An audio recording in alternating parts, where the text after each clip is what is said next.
I think one point is very clear. I mean, there could be two ways about whether the public debt is sustainable or not. But one thing is very clear that, let's say, in last 15 years or so, the sheer stock of the public debt has grown by about 7 times.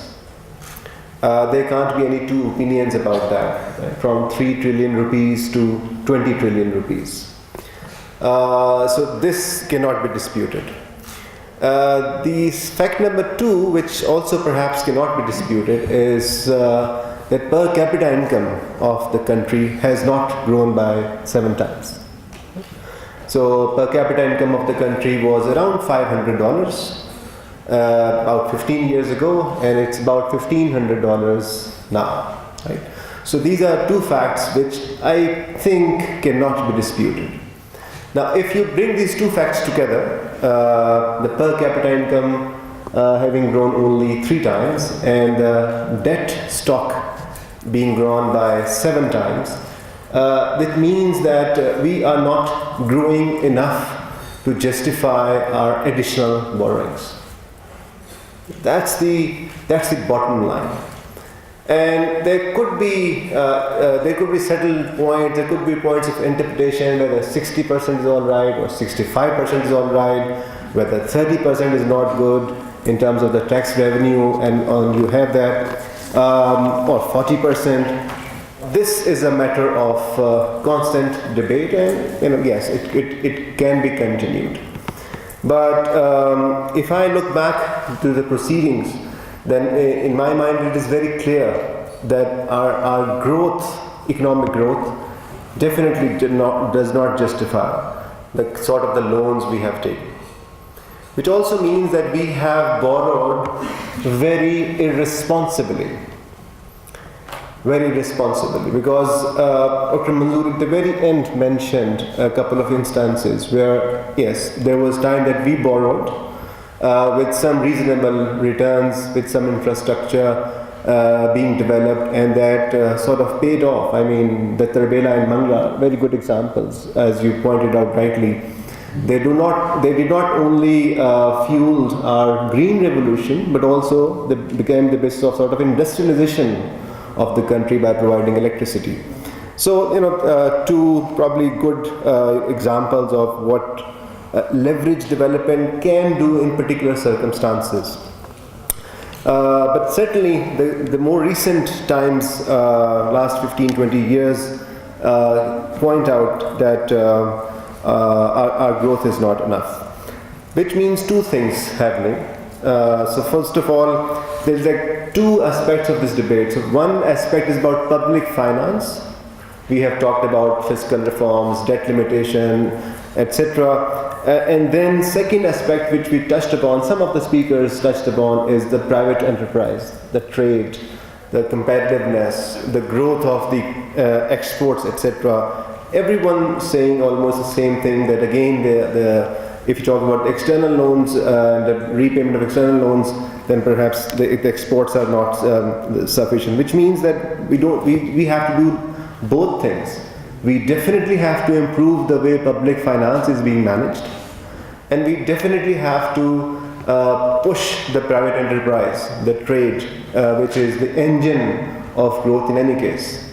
It also implies that if we rely too much on the government-led or government-led infrastructure-led growth, then perhaps a lot of wastage is going to occur. Saqib Shirani mentioned that point in terms of inefficiency of the government expenditure as an inherent part of the PSDP programs.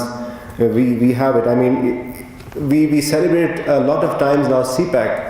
Now, if you just compare what we are investing in our own PSDP, in just 2-3 years, we will be spending more money through PSDP than the celebrated CPAC. So, are we lacking that kind of capital? No, we're not lacking that kind of capital. We are generating that capital from within the country. Yet, what we are doing with that capital is of course very irresponsible in terms of the returns on that capital. We definitely talked about in terms of I think there was a sort of, Hamad Siddiqui also mentioned, in terms of the strategy. And I do feel that not much was said on the strategy of what to do next. And one part, of course, has to do that there is not maybe enough government representation here in this hall. And even Zafar Masood Sahab said, I'm not government. so that's fine. I completely respect that. I owe a little bit explanation to all of you because you have spent a good deal of your day and all the speakers here to that fact. This conference, when we designed this conference, we always talk to the government, the very rightly relevant officials, the DED policy coordination officer. They are engaged in discussion, in agenda setting, etc. But this time it was felt that it's sort of a unsaid boycott from them, unfortunately, of this conference. That's the only forum on public discussion on debt which is happening, but they thought that this discussion is too hostile for them to perhaps come and speak at this forum. So this is unfortunate because the intention is to move forward this debate and perhaps come up with some ideas which may be useful. But having said that, we still will talk about strategy at some point in time. I think Shahid Gardasa mentioned very succinctly when he said that the strategy of borrowing is very simple. We just borrow for making a balance of payment. That's it. And obviously this is not strategy. What Naseem Beg Sahab at the end mentioned in very simple ways that his strategy is do not borrow. If you don't borrow, that this crisis then would not emerge. But then, of course, there are questions of when it is needed. An underlying theme which came out from this discussion is also: is there some relation with democracy and sort of the responsible borrowing or not? Ishfaq Saab seems to implying there were certain trends and correlations between how the borrowing patterns have been demonstrated, and there's election year, next election cycle, and so we fear that this will go on. We expect a lot also from our parliamentarians, but I'm sorry to say that despite our best efforts, none of them are here at this moment. One of them was here, just was like for a few minutes. So I'm not sure if how much we can expect in terms of the parliamentary oversight. We talk about parliamentary oversight, we talk about FRDL reform. So I'm not really sure how that can be worked around in terms of giving them more responsibility what they're already doing. Courts can be moved, as said one of the speaker and one of the participants also said, that remains as a strategy in terms of the application of rule of law. I would say this could be tried and tested, but we've also seen how courts have been unfortunately involved in economic matters is not always good for the country, and so that's another sort of very complicated matter. So I cannot really comment on what will be our future strategy at this point in time. I think having said that, when we talk about public debt, we essentially are talking about what Naseem Beg Sahab at the very end mentioned, the size and the role which the federal government is playing. So public debt is not, public debt is just a sort of a angle through which we approach the problem of the size of the government and also about the role of the government. Obviously, if the development and if investment could be channeled from the private sector, from trade, from the entrepreneurs, then we would not have a government which is going to borrow heavily. We could have situations in which this reliance is reduced. So the idea is to keep this discussion alive, and I thank to all of the speakers and all of you who are sitting here. We have kept up the tradition, and maybe this year we have also sort of expanded the horizon of this discussion by bringing the civil society, human rights, and also philosophical perspective at the very end. So thank you so much for for all these inputs, and maybe I can request Ayesha to also say in terms of formal vote of thanks.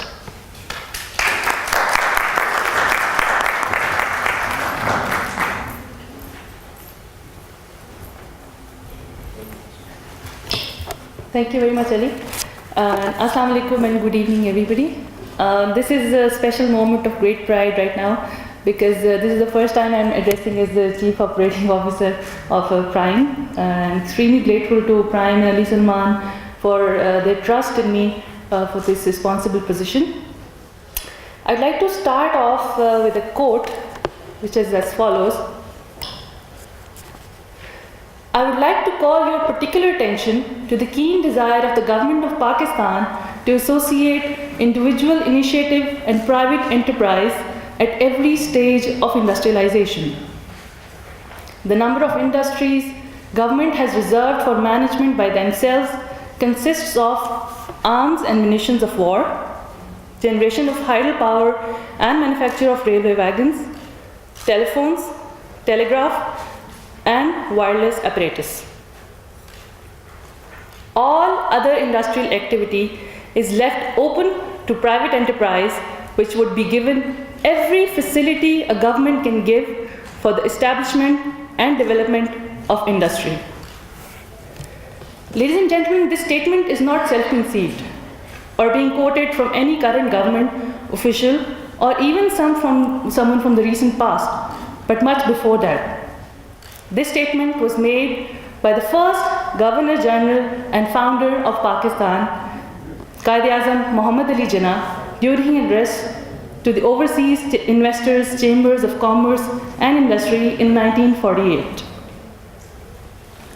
Our Quaid has inspired us personally and politically and shared with us a true vision of a liberal Pakistan. This speech is a clear evidence that Pakistan was founded not just to protect freedom of all individuals to practice the religion and customs of their choice, but also an economically free state where individuals should be allowed to pursue their aspirations as traders, manufacturers, artists, retailers, industrialists, truly anything that provides them independence and recognition for their capabilities. He clearly declared that government will seek to create conditions in which industry and trade may develop and prosper. And he assured us on behalf of the government of Pakistan that it is their intention and policy to let the channels of free trading flow as freely as possible. This, ladies and gentlemen, is the vision of Prime.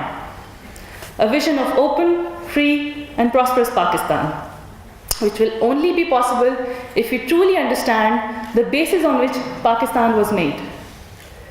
In the short 4 years since its establishment, Prime has highlighted significant issues that have hampered Pakistan's economic political development in areas of trade, taxation, housing, contract enforcement, energy efficiency, and of course public debt through research and advocacy.